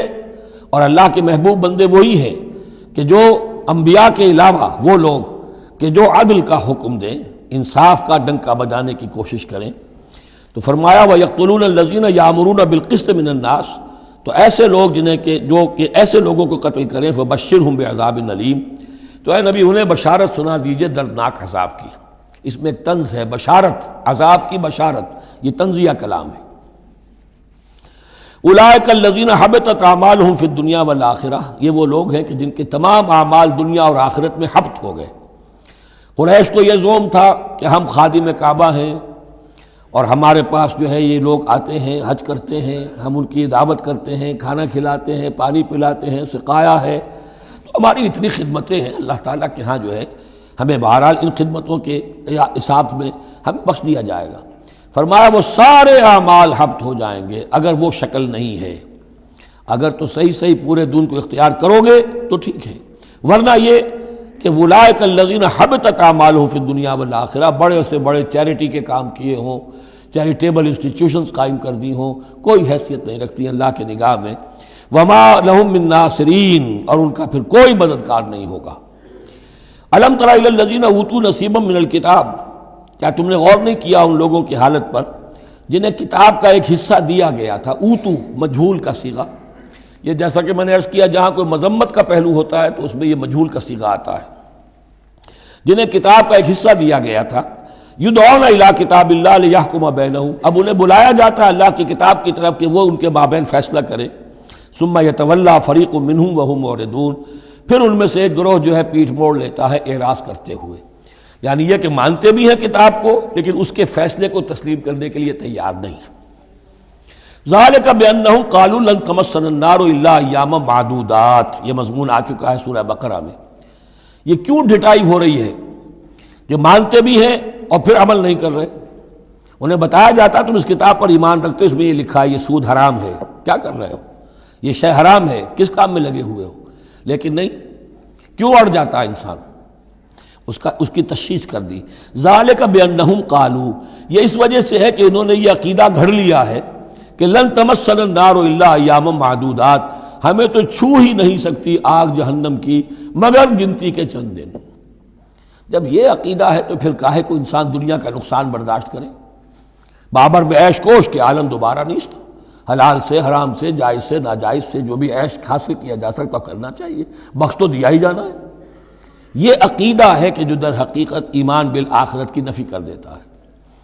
وَغَرَّهُمْ فِي دِينِهِمْ مَا كَانُوا يَفْتَرُونَ، اور انہیں دھوکے میں مبتلا کر دیا ہے ان کے دین نے، ان چیزوں نے دین کے معاملے میں دھوکے میں ڈال دیا جو انہوں نے افترا کر لیے، گھڑ لیے۔ اللہ نے تو کوئی ضمانت نہیں دی تھی، نہ لاؤ تورات لاؤ انجیل لاؤ، کہیں ضمانت نہیں ہے، یہ تو تمہارا من گھڑت عقیدہ ہے، اور اسی کی وجہ سے دین کے اندر تم اب بد دین یا بے دین ہو گئے ہو۔ فَكَيْفَ إِذَا جَمَعْنَاهُمْ لِيَوْمٍ لَا رَيْبَ فِيهِ، تو کیا حال ہوگا اس دن، اس وقت تو یہ بڑھ چڑھ کر باتیں بنا رہے ہیں، زبان درازیاں کر رہے ہیں، کیا ہوگا اس دن جب کہ ہم انہیں جمع کریں گے لِيَوْمٍ لَا رَيْبَ فِيهِ، اس دن جس دن کے بارے میں کوئی شک نہیں۔ وَوُفِّيَتْ كُلُّ نَفْسٍ مَا كَسَبَتْ، اور پھر ہر ذی نفس کو، ہر جان کو، ہر انسان کو پورا دے دیا جائے گا جو کچھ اس نے کمائی کی ہوگی۔ وَهُمْ لَا يُظْلَمُونَ، اور ان پر کوئی زیادتی نہیں ہوگی۔ اب اس کے بعد پھر ایک بڑی عظیم دعا آ رہی ہے۔ اس سورہ مبارکہ میں دعائیں بہت ہیں، یہ بھی بہت عظیم دعا ہے، اور یہ تو باقاعدہ تلقین کر کے کہا گیا ہے۔ کہیں تو ایسا ہوتا ہے لوگ ایسے دعا کرتے ہیں، یہاں ہے قل اللہم مالک الملک، کہو اے اللہ جو تمام بادشاہت کا مالک ہے، مالک الملک ہے، کل ملک اس کے اختیار میں ہے، تؤتی الملک من تشاء، تو حکومت اور اختیار دیتا ہے جس کو چاہتا ہے، وتنزع الملک ممن تشاء، اور سلطنت چھین لیتا ہے جس سے چاہتا ہے، وتعز من تشاء، اور تو عزت دیتا ہے جس کو چاہتا ہے، وتذل من تشاء، اور تو ذلیل کر دیتا ہے جس کو چاہے۔ بیدک الخیر، تیرے ہاتھ میں سب خوبی ہے، اس کے دونوں معنی ہیں، کل خیر خوبی تیرے ہاتھ میں ہے، دوسرے کہ تیرے ہاتھ میں خیر ہی خیر ہے۔ بسا اوقات انسان جسے اپنے لیے شر سمجھ بیٹھتا ہے وہ بھی اس کے لیے خیر ہوتا ہے۔ عسیٰ ان تحبوا شیئا وہو شر لکم وعسیٰ ان تکرہوا شیئا وہو خیر لکم، انک علی کل شیء قدیر، یقیناً تو ہر چیز پر قادر ہے۔ تولج اللیل فی النہار، تو رات کو لے آتا ہے دن میں پرو کر، وتولج النہار فی اللیل، اور پھر دن کو نکال لاتا ہے رات میں سے پرو کر، وتخرج الحی من المیت، اور تو نکالتا ہے زندہ کو مردہ سے، وتخرج المیت من الحی، اور تو نکالتا ہے مردہ کو زندہ سے۔ اس کی بہترین مثال مرغی اور انڈا، مرغی میں جان نہیں ہے لیکن اسی میں سے چوزہ برآمد ہوتا ہے، زندہ ہے، اور وہ مرغی جو ہے وہی انڈا دے رہی ہے، تو گویا کہ اللہ تعالیٰ کے ہاں وہ چیز چل رہی ہے، تخرج الحی من المیت وتخرج المیت من الحی، وترزق من تشاء بغیر حساب، اور تو دیتا ہے جس کو چاہتا ہے بے حد و حساب۔ لا يتخذ المؤمنون الکافرین اولیاء من دون المؤمنین، اہل ایمان نہ بنائیں اپنے دوست کافروں کو، اولیاء ایسا دوست جو قلبی دوست ہو، جو رازدار بھی ہو جاتے ہیں، پشت پناہ بھی ایک دوسرے کے سمجھے جاتے ہیں، یہ تعلق کفار کے ساتھ اختیار کرنے کی اجازت نہیں ہے۔ ایک اچھا رویہ ہو، ظاہری مدارات ہوں، آپ ان سے اچھے کلچرل طریقے پر بات کریں، تہذیب کے ساتھ، یہ اور بات ہے، لیکن دلی محبت، قلبی رشتہ، جذباتی تعلق، ان کی ایک ایسے باہمی مدد کا ایک رشتہ قائم کر لینا، پشت پناہ ہونے کا رشتہ بنا لینا، اس کی اجازت نہیں ہے۔ لا يتخذ المؤمنون الکافرین اولیاء من دون المؤمنین، اہل ایمان کو چھوڑ کر ان کے ساتھ یہ رشتہ قائم کرنا اللہ کو پسند نہیں۔ ومن یفعل ذلک فلیس من اللہ فی شیء، اور جو کوئی بھی یہ حرکت کرے گا پھر اس کا اللہ کے ہاں کوئی مقام نہیں ہوگا، کوئی رشتہ اللہ کا پھر اس کے ساتھ نہیں رہے گا۔ اللہ کے دشمنوں کے ساتھ تمہاری دوستی ہے تو ظاہر بات ہے کہ پھر اللہ کے ساتھ تمہارا کوئی تعلق نہیں رہا۔ الا ان تتقوا منہم تقاہ، سوائے یہ کہ تم ان سے بچاؤ کرنا چاہو، بچاؤ کے لیے۔ بعض اوقات ایسے حالات ہوتے ہیں کہ کھلے مقابلے کا بھی موقع نہیں ہے، تو آپ طرح دے رہے ہیں، آپ وقت جو ہے یو آر بائنگ ٹائم، تو اس میں کوئی ظاہری خاطر مدارات کا مسئلہ بھی ہو جائے تو کوئی حرج نہیں ہے، لیکن یہ کہ مستقل واقعی قلبی محبت قائم کر لینا یہ جائز نہیں ہے۔ ویسے یہ کہ اسی پھر آیت کے اسی الفاظ کو ہمارے ہاں اہل تشیع نے تقیہ کی جڑ بنا دیا ہے، لیکن انہوں نے اسے پہنچا دیا اس حد تک کہ جھوٹ بھی بولو، اپنے عقائد بھی چھپا لو، اور اس کے لیے دلیل یہاں سے لاتے ہیں، لیکن یہ بالکل ایک دوسری شکل ہے کہ یہ صرف ایک ظاہری مدارات کی حد تک، ایک حد تک، یہ نہیں کہ آپ جھوٹ بولنے پر آ جائیں اور آپ ایک چیز کو چھپانے پر آ جائیں، بس یہ ہے کہ آپ اس وقت تک، جیسے ہم پڑھ چکے ہیں سورہ بقرہ میں، کہ اگرچہ یہ یہودی جو ہیں ان کے دلوں کے اندر آگ بھری ہوئی ہے تمہارے خلاف، لیکن یہ فصفحوا فاعفوا واصفحوا، ابھی ذرا درگزر کرتے رہو، ابھی فوری طور پر ان کے ساتھ جو ہے معاملہ کوئی مقابلے وغیرہ کا شروع کرنا مناسب نہیں۔ اس حد تک مصلحت بینی تو صحیح ہے، لیکن یہ نہیں کہ جھوٹ بولا جائے معاذ اللہ۔ وَيُحَذِّرُكُمُ اللَّهُ نَفْسَهُ، اور اس میں بھی اب اور نرمی کر دی، اللہ تمہیں ڈراتا ہے اپنے آپ سے، اللہ سے ڈرو، یعنی کسی اور سے ڈر کر خواہ صرف خاطر مدارات کر لینا بھی صحیح نہیں ہے، لیکن یہ کہ بہرحال ضرورت ہے، کسی وقت مصلحت ہے تو کرو، لیکن یہ کہ اصل تمہارے دل میں خوف اللہ کا رہنا چاہیے۔ وَإِلَى اللَّهِ الْمَصِيرُ، اور اللہ ہی کی طرف تمہیں لوٹ جانا ہے۔ قُلْ إِن تُخْفُوا مَا فِي صُدُورِكُمْ وَتُبْدُوهُ يَعْلَمُ اللَّهُ، یہ پھر وہی آیت آ گئی ہے جو سورہ بقرہ کے آخر میں آئی تھی، لِلَّهِ مَا فِي السَّمَاوَاتِ وَمَا فِي الْأَرْضِ وَإِن تُبْدُوا مَا فِي أَنفُسِكُمْ أَوْ تُخْفُوهُ يُحَاسِبْكُم بِهِ اللَّهُ، یہاں فرمایا قُلْ إِن تُخْفُوا مَا فِي صُدُورِكُمْ، کہہ دیجئے کہ اگر تم چھپاؤ جو کچھ کہ تمہارے سینوں میں ہے، او تبدوہ، یا تم اسے ظاہر کر دو، یعلمہ اللہ، اللہ تعالیٰ اس کو جانتا ہے۔ تمہارے ظاہر کرنے چھپانے سے اللہ سے کوئی تعلق نہیں ہے، ایک دوسرے سے چھپا سکتے ہو، ظاہر کر سکتے ہو، اللہ سے نہیں۔ وَيَعْلَمُ مَا فِي السَّمَاوَاتِ وَمَا فِي الْأَرْضِ، اور وہ جانتا ہے جو کچھ کہ آسمانوں میں اور زمین میں ہے۔ وَاللَّهُ عَلَىٰ كُلِّ شَيْءٍ قَدِيرٌ، اور اللہ تعالیٰ ہر چیز پر قادر ہے۔ یوم تجد کل نفس ما عملت من خیر محضرا، اس دن کا تصور کرو جس دن ہر جان، ہر نفس موجود پائے گا، حاضر کیا ہوا پائے گا ہر وہ عمل جو اس نے کیا ہوگا۔ فمن یعمل مثقال ذرۃ خیرا یرہ ومن یعمل مثقال ذرۃ شرا یرہ، یوم تجد کل نفس ما عملت من خیر محضرا وما عملت من سوء، جو نیکی کی ہوگی اسے بھی موجود پائے گا، اور جو بدی کمائی ہوگی وہ بھی موجود پائے گا۔ تود لو ان بینہا و بینہ امدا بعیدا، اور ہر جان یہ چاہے گی، ہر انسان یہ چاہے گا کہ کاش میرے اور میرے اعمال نامے کے درمیان بڑا فاصلہ آ جائے، میں اسے دیکھوں بھی نہ، میری نگاہ بھی اس پر نہ پڑے۔ وَيُحَذِّرُكُمُ اللَّهُ نَفْسَهُ، اور اللہ ڈرا رہا ہے تمہیں اپنے آپ سے، یعنی تقویٰ رکھنا ہے تو اس کا کرو، ڈرنا ہے تو اس سے ڈرو، خوف کھانا ہے تو اس سے کھاؤ۔ وَاللَّهُ رَءُوفٌ بِالْعِبَادِ، اور اللہ تعالیٰ اپنے بندوں کے حق میں بہت شفیق ہے، یعنی یہ وارننگز جو اسی لیے دے رہا ہے کہ تمہاری عاقبت برباد نہ ہو، بار بار سمجھا رہا ہے۔ قُلْ إِن كُنتُمْ تُحِبُّونَ اللَّهَ، یہ آیت بہت معروف بھی ہے، مسلمانوں کو پسند بھی ہے۔ ہمارے ہاں جو وعظ ہوتے ہیں، تقاریر ہوتی ہیں، تو اس کے اندر بہت کثرت سے کوٹ ہوتی ہے، قُلْ إِن كُنتُمْ تُحِبُّونَ اللَّهَ فَاتَّبِعُونِي يُحْبِبْكُمُ اللَّهُ، اے نبی کہہ دیجئے کہ اگر تم لوگ چاہتے ہو کہ اللہ سے محبت کرو، اگر تم اللہ سے محبت کرتے ہو، فاتبعونی، تو میری پیروی کرو، میرا اتباع کرو، یحببکم اللہ، اللہ تم سے محبت کرے گا، وَيَغْفِرْ لَكُمْ ذُنُوبَكُمْ، اور تمہارے گناہ بخش دے گا، وَاللَّهُ غَفُورٌ رَحِيمٌ، اور اللہ غفور الرحیم ہے۔ قُلْ اطیعوا اللہ والرسول، کہہ دیجئے اطاعت کرو اللہ کی اور اس کے رسول کی، فَإِن تَوَلَّوْا فَإِنَّ اللَّهَ لَا يُحِبُّ الْكَافِرِينَ، اور اگر وہ پیٹھ موڑ لیں تو اللہ کو ایسے کافر پسند نہیں ہے۔ یہ دو آیتیں اس اعتبار سے بڑی اہم ہیں کہ اس میں رسول کے لیے دو الفاظ آئے ہیں، اطاعت اور اتباع۔ اطاعت اگر نہیں ہے تو کفر ہو گیا۔ اطاعت تو لازم ہے، لیکن اطاعت کس چیز میں ہوتی ہے؟ جو حکم دیا ہے یہ کرو، آپ کو کرنا ہے۔ اتباع اس سے اوپر کی شے ہے، انسان خود تلاش کرے حضور کیا کرتے تھے، اور چاہے آپ نے نہیں فرمایا کہ یہ کرو لیکن آپ ان کی پیروی کر رہے ہیں، یہ گویا کہ دائرہ وسیع ہو گیا۔ جس سے محبت ہوتی ہے اس کا انسان جو ہے اس کی ہر طرح سے اس کے ساتھ ایک مناسبت پیدا کرنا چاہتا ہے، کیسا لباس اس کا ہے ویسا ہی لباس اپنا بنائے، کیا چیزیں اس کو پسند ہیں کھانے میں وہی چیزیں خود بھی کھائے اور پسند کرے۔ تو یہ چیزیں جس کا حکم نہیں ہے، جیسے کہ ایک صحابی کا واقعہ آتا ہے کہ وہ ایک مرتبہ آئے اور انہوں نے اس وقت یہ دیکھا، ایک ہی مرتبہ آئے ہوں گے کہیں باہر سے بدو صحابی، کہ حضور کے کرتے کے بٹن لگے ہوئے نہیں تھے۔ انہوں نے ساری عمر پھر اپنے کرتے کے بٹن نہیں لگائے، حضور نے حکم تو نہیں دیا تھا، دیکھا یہ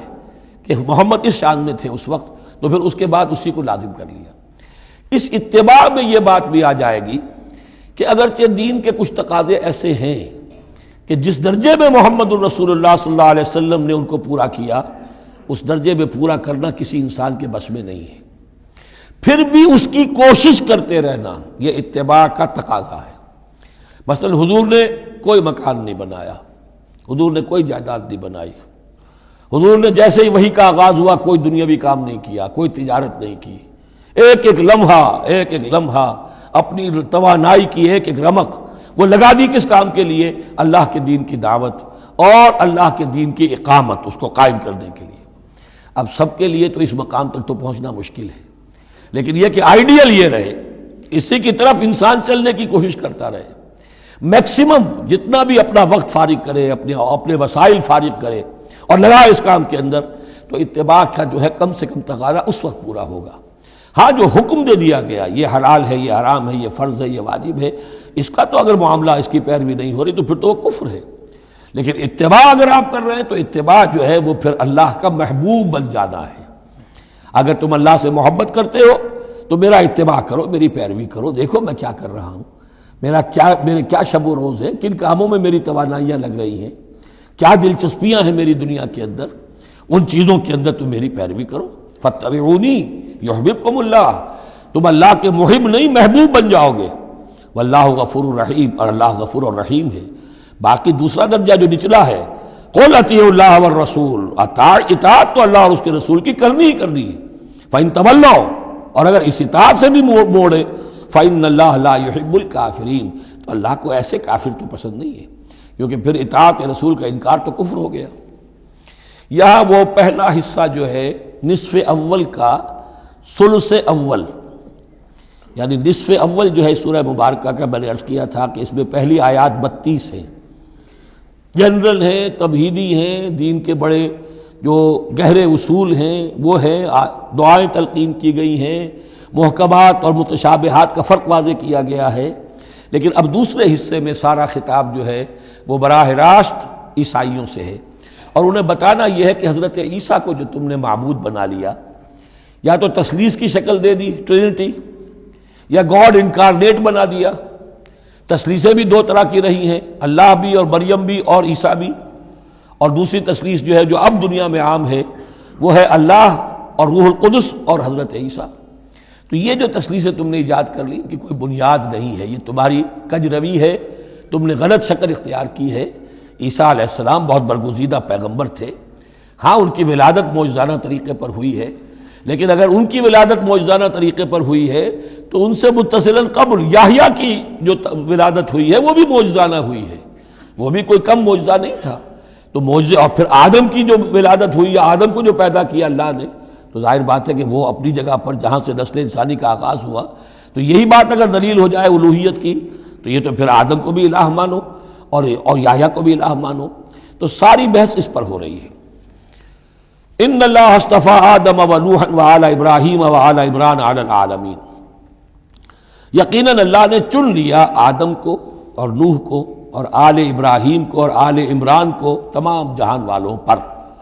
تمام جہانوں پر نہیں، تمام جہان والوں پر۔ حضرت آدم علیہ السلام کا بھی استفاء ہوا ہے۔ اس میں کچھ ان لوگوں کے لیے دلیل بنتی ہے جو سمجھتے ہیں کہ جو تخلیق آدم ہے اس میں پہلے کوئی سپیشیز وجود میں آئی تھی، اور اس سپیشیز، اس نوع کے ایک فرد کو اللہ نے چن کر اس میں پھر اپنی روح پھونکی ہے تو وہ آدم بن گئے، تو وہ بھی سلیکٹڈ تھے۔ استفاء کے معنی ہوتا ہے کسی میں سے چن لینا، بہرحال ایک عام معنی بھی ہو جاتے ہیں، پسند کر لینے کے معنی بھی ہو سکتے ہیں۔ ان اللہ اصطفى آدم ونوحا، اور پھر نوح کو پسند کیا، آل ابراہیم، ابراہیم کے گھر کو، ان کے خاندان کو، وآل عمران، عمران جو ہے بنی اسرائیل کی تاریخ میں دو عظیم شخصیتوں کے نام ہیں، ایک تو حضرت موسیٰ کے والد کا نام بھی عمران تھا، اور ایک حضرت مریم کے والد کا نام بھی عمران تھا۔ حضرت عیسیٰ کے نانا عمران ہوئے اور حضرت موسیٰ کے والد عمران تھے۔ یہاں پہ غالباً حضرت موسیٰ کے والد مراد ہیں، لیکن چونکہ آگے سارا معاملہ حضرت مریم کا آ رہا ہے تو شاید عین ممکن ہے کہ یہاں پر اشارہ ان کے نانا کی طرف ہو۔ ذریۃ بعضھا من بعض، اور یہ سب جو ہے ایک دوسرے کی نسل سے ہیں، ایک دوسرے کی اولاد سے ہیں۔ نوح حضرت آدم کی اولاد سے ہیں، ابراہیم حضرت نوح کی اولاد سے ہیں، پھر ان کے پورا خاندان بنی اسماعیل بنی اسرائیل یہ ان کی اولاد میں سے ہیں۔ واللہ سمیع علیم، اللہ سمیع اور علیم ہے۔ اس قالت امرأۃ عمران رب انی نذرت لک ما فی بطنی محررا فتقبل منی۔ اب یہ جو عمران کی بیوی ہیں یعنی حضرت مریم کی والدہ، یہ بہت نیک عورت تھیں، بہت ہی متقی، نیک، زاہد۔ ان کو حمل ہوا تو انہوں نے پروردگار سے ایک منت مانی، نظر مانی، رب انی نذرت لک ما فی بطنی، جو میرے پیٹ میں جو بھی بچہ اے اللہ تو پیدا فرما رہا ہے میں تیری ہی نظر کرتی ہوں، یعنی دنیاوی کوئی ذمہ داریوں کا بوجھ اس پر نہیں ہم ڈالیں گے، اور ہیکل کی خدمت کے لیے، دین کی خدمت کے لیے، تورات کی خدمت کے لیے اس کو وقف کر دیں گے، ہم اپنا بھی کوئی بوجھ ان پر نہیں ڈالیں گے، اس توقع میں کہ اللہ بیٹا عطا کرے گا۔ محررن کے مطلب ہے اسے آزاد کر دیں گے، تحریر آزاد کر دینا، حر سے، کہ کوئی ذمہ داری اس پر نہیں ہوگی، اسے ہم خالص کر دیں گے تیرے دین کی خدمت کے لیے اور ہیکل کی خدمت کے لیے۔ فتقبل منی، تو اے اللہ میری اس نظر کو تو قبول فرما لے، شرف قبول عطا فرما۔ انک انت السمیع العلیم، یقیناً تو سب کچھ سننے والا اور سب کچھ جاننے والا ہے۔ فلما وضعتها قالت رب انی وضعتها انثی، اب جب وضع حمل ہوا تو پھر اس نے کہا اے اللہ یہ تو میں ایک بیٹی جن گئی ہوں، یعنی میری تو یہاں بیٹی ہو گئی ہے، میں تو امید میں تھی کہ بیٹا آئے گا تو اس کو جو ہے میں وقف کر دوں گی۔ اس وقت تک ہیکل کے خادموں میں کسی خاتون کو، لڑکی کو قبول نہیں کیا جاتا تھا۔ واللہ عالم بما وضعت، اللہ فرما رہا ہے کہ اللہ بہتر جانتا تھا کہ کیا اس نے جنا ہے، اسے کیا پتا کیسی بیٹی جنی ہے۔ ولیس الذکر کالانثی، اور کہاں ہوگا کوئی بیٹا اس بیٹی جیسا۔ اس کے دونوں معنی کیے گئے، ایک تو ایسا کہ یہ گویا کہ قول مانا جائے حضرت مریم کی والدہ کا کہ لڑکا تو لڑکی کی طرح نہیں ہوتا، اب لڑکا ہوتا تو میں اسے خدمت کے لیے وقف کر دیتی، یہ تو لڑکی ہو گئی۔ اور ایک یہ بھی ہے کہ اللہ کی طرف سے اس کو مانا جائے واللہ عالم بما وضعت ولیس الذکر کالانثی، کوئی بیٹا ایسا ہو ہی نہیں سکتا جیسی بیٹی تمہیں دی ہے۔ وَإِنِّي سَمَّيْتُهَا مریم، اور وہی اب ان کا کلام شروع ہوا ان کی والدہ کا، مریم کی، میں نے اس کا نام مریم رکھا ہے۔ وَإِنِّي أُعِيذُهَا بِكَ، اور اے اللہ میں اسے تیری پناہ میں دیتی ہوں، وَذُرِّيَّتَهَا، اور جو بھی اس کی اولاد ہو، نسل ہو، اس کو بھی تیری پناہ میں دیتی ہوں، مِنَ الشَّيْطَانِ الرَّجِيمِ، مردود شیطان کے حملے سے، کہ اللہ ان کو، مریم کو بھی اور اس کی آنے والی اولاد کو بھی تو بہت ہی اپنی حفاظت میں رکھیو، شیطان سے بچائیو۔ فتقبلها ربها بقبول حسن، تو قبول فرما لیا انہیں، یعنی حضرت مریم علیہ السلام کو ان کے رب نے بڑی ہی عمدگی کے ساتھ، قبول حسن، شرف قبول عطا فرمایا بڑی ہی خوبصورت انداز میں۔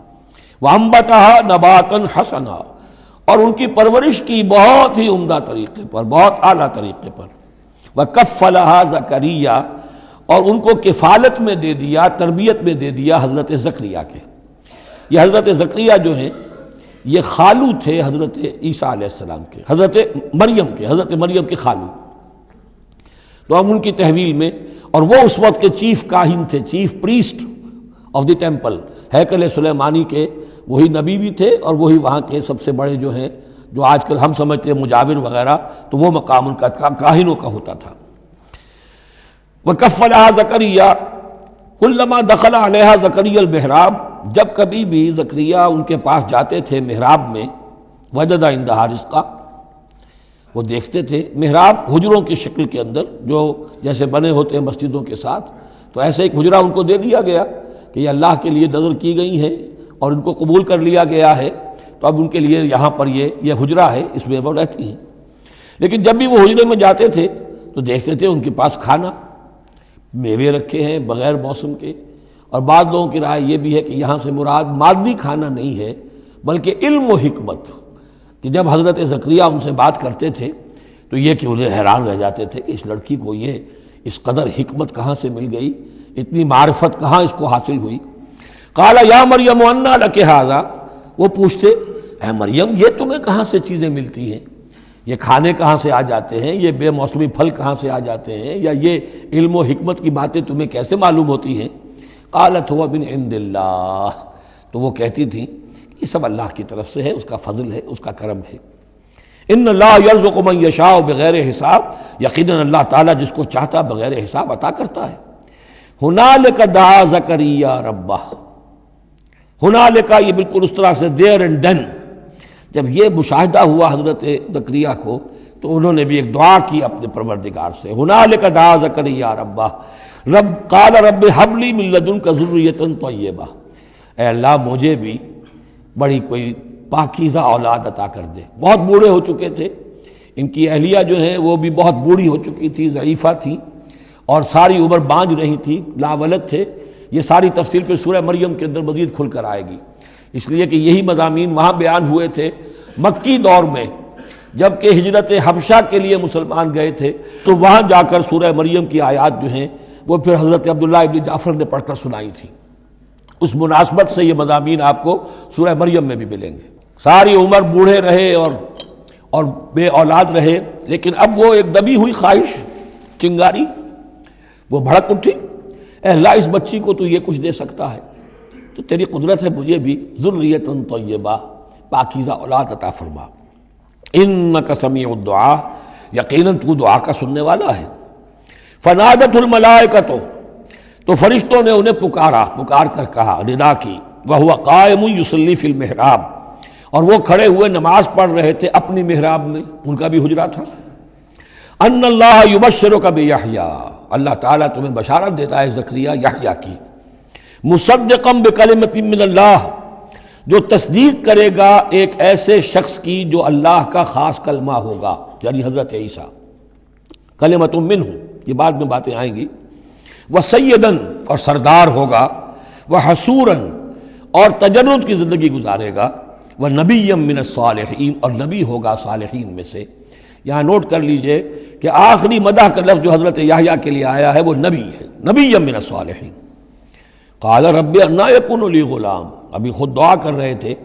لیکن غالباً اس کی بڑی توثیق چاہ رہے ہیں اللہ سے، ری ایشورنس۔ کہا پروردگار میرے ہاں کیسے بیٹا ہو جائے گا، وقد بلغنی الکبر، جبکہ میں انتہائی بوڑھا ہو چکا ہوں، وامرأتی عاقر، اور میری بیوی جو ہے بانجھ رہی ہے۔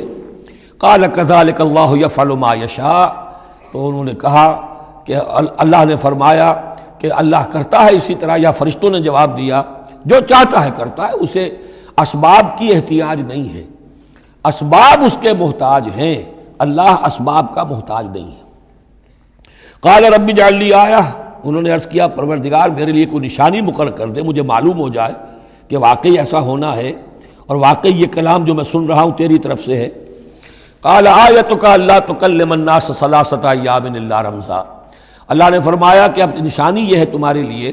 کہ اب 3 دن تک تم لوگوں سے گفتگو نہیں کر سکو گے سوائے اشارے کنائے کے،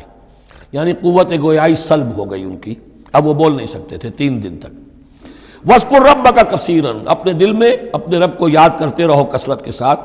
وَسَبِّحْ بِالْعَشِيِّ وَالْإِبْكَارِ، اور تسبیح کیا کرو شام کے وقت بھی اور صبح کے وقت بھی۔ وَإِذْ قَالَتِ الْمَلَائِكَةُ يَا مَرْيَمُ إِنَّ اللَّهَ اصْطَفَاكِ، اب دیکھیے یہ حضرت زکریا اور حضرت یحییٰ کا قصہ آ گیا کہ بانجھ بوڑھی عورت کے بطن سے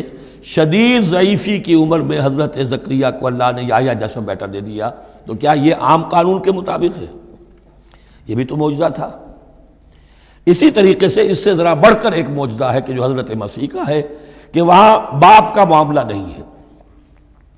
فرمایا وَإِذْ قَالَتِ الْمَلَائِكَةُ يَا مَرْيَمُ، اور یاد کرو جب کہ کہا فرشتوں نے اے مریم، ان اللہ اصطفاک وطہرک واصطفاک علی نساء العالمین، یقیناً اللہ نے تمہیں چن لیا ہے اور تمہیں خوب پاک کر دیا ہے اور تمہیں چن لیا ہے تمام جہان کی خواتین پر۔ یا مریم اقنتی لربک، اے مریم اب اپنے رب کی فرما برداری کرتی رہو، واسجدی، اور سجدہ کیا کرو، ورکعی مع الراکعین، اور جھکنے والوں کے ساتھ جھکتی رہا کرو، نماز باجماعت کے اندر شریک ہو جایا کرو۔ ذالک من انباء الغیب نوحی الیک، اور یہ غیب کی خبروں میں سے ہے جو اے محمد ہم آپ کو وحی کر رہے ہیں۔ وما کنت لدیہم، آپ تو ان کے پاس موجود نہیں تھے، اذ یلقون اقلامہم ایہم یکفل مریم، جبکہ وہ اپنے قلم پھینک رہے تھے یہ طے کرنے کے لیے کہ ان میں سے کون ہوگا کہ جو مریم کا کفیل ہوگا، کس کی تربیت میں زیر نگرانی، یعنی اور بھی وہاں پریسٹ تھے، کاہن اور بھی تھے، ان سب میں سے ہر ایک چاہتا تھا کہ یہ بچی جو ہے میری تحویل میں ہو، میں تربیت کروں، جسے اللہ کے نام پر جو ہے اس طرح وقف کر دیا گیا ہے۔ لیکن یہ کہ جب وہ اس طریقے سے اپنے قلم پھینک کر کچھ جیسے ہوتا ہے کوئی ذائچہ نکالنا یا کسی طرح کا معاملہ تو طے کر رہے تھے، اس میں اللہ نے حضرت زکریا کا نام نکال دیا تھا۔ تو اے نبی اس وقت تو آپ تو وہاں نہیں تھے، وما کنت لدیہم یختصمون، اور نہ آپ اس وقت تھے جب کہ وہ آپس میں جھگڑ رہے تھے۔ اذ قالت الملائکۃ یا مریم ان اللہ یبشرک بکلمۃ من، اب یاد کرو جب کہ کہا فرشتوں نے اللہ سے، کہ فرشتوں نے مریم سے کہ یقیناً اللہ تعالیٰ تمہیں بشارت دے رہا ہے ایک ایسی ہستی کی جو خاص کلمہ ہوگا اس کی جانب سے، اسمہ المسیح عیسی ابن مریم، اس کا نام ہوگا المسیح عیسیٰ مریم کا بیٹا، وجیہاً فی الدنیا والآخرہ، باعزت ہوگا، مرتبے والا ہوگا دنیا میں بھی اور آخرت میں بھی، ومن المقربین، اور بہت ہی اللہ کے مقربین بارگاہ میں سے ہوگا، بہت مقرب، وَيُكَلِّمُ النَّاسُ فِي الْمَهْدِ وَكَهْلًا، اور وہ لوگوں سے گفتگو کرے گا گود میں بھی اور پوری عمر کا ہو کر بھی۔ کہولت 40 برس کے بعد آتی ہے، اور حضرت مسیح اٹھا لیے گئے، رفع سماوی ہوا 33 برس کی عمر میں، گویا کہ اس آیت کا تقاضا ابھی پورا نہیں ہوا ہے۔ اور اس سے اندازہ کر لیجیے اس کے کہنے کی ضرورت کیا تھی، پوری عمر کو پہنچ کر تو سبھی بولتے ہیں، اس کا اشارہ کیوں کیا گیا یہاں؟ اس لیے کہ ہمیں معلوم ہو جائے کہ حضرت مسیح پر ابھی موت واقع نہیں ہوئی ہے، بلکہ وہ واپس آئیں گے دنیا میں، دوبارہ اتریں گے، پھر ان کی وہ عمر بھی ہوگی، پھر وہ شادی بھی کریں گے، ان کی اولاد بھی ہوگی، اور ان کے ذریعے سے اللہ تعالیٰ یہ نظام خلافت علی منہاج النبوت کو پوری دنیا میں قائم کرے گا۔ وَيُكَلِّمُ النَّاسَ فِي الْمَهْدِ وَكَهْلًا، اور وہ گفتگو کرے گا لوگوں سے اپنے گود میں بھی، تمہاری گود میں بھی، پگھوڑے میں بھی، اور بڑی پوری عمر کا ہو کر بھی، وَمِنَ الصَّالِحِينَ، اور یقیناً وہ بھی بہت ہی ہمارے نیکوکار بندوں میں سے ہوگا۔ قالت رب انا یکون لی ولد، حضرت مریم سلام علیہا نے بھی وہی جو ہے بات واضح کی، اے اللہ میرے اولاد کیسے ہو جائے گی، یمسسنی بشر، مجھے تو کسی مرد نے ہاتھ تک نہیں لگایا۔ قال کذالک اللہ یخلق ما یشاء، فرمایا اسی طرح اللہ تعالیٰ تخلیق فرماتا ہے جو چاہتا ہے، اس کو ضرورت نہیں ہے۔ ٹھیک ہے عام ولادت انسانوں کی اسی طرح ہوتی ہے، باپ کا بھی حصہ ہے، ماں کا بھی حصہ ہے، لیکن یہ کہ اللہ تعالیٰ کے لیے کسی بھی شے کی ضرورت نہیں ہے، وہ محتاج نہیں ہے ان اسباب اور وسائل و ذرائع کا، اور جو چاہے کرتا ہے۔ قال کذالک اللہ یخلق ما یشاء اذا قضى امرا فانما یقول له کن فیکون، وہ تو جب کسی شے کا فیصلہ کر لیتا ہے تو بس وہ کہتا ہے ہو جا اور وہ ہو جاتی ہے۔ وَيُعَلِّمُهُ الْكِتَابَ وَالْحِكْمَةَ، اور وہ اللہ تعالیٰ اسے سکھائے گا کتاب بھی اور حکمت بھی، وَالتَّوْرَاةَ وَالْإِنْجِيلَ، اور تورات بھی اور انجیل بھی، وَرَسُولًا إِلَىٰ بَنِي إِسْرَائِيل، اور وہ رسول بن کر آئیں گے اسرائیل کی طرف۔ اب یہ جو دو کنٹمپریریز ہیں ان کو نوٹ کر لیجئے کہ حضرت یحییٰ کے بارے میں نبیم من الصالحین پر آ کر بات ختم ہو گئی، اور حضرت عیسیٰ کے بارے میں رسولاً الی بنی اسرائیل، بنی اسرائیل کی طرف رسول ہو کر آئیں گے۔ حضرت یحییٰ صرف نبی تھے اسی لیے وہ قتل بھی کر دیے گئے،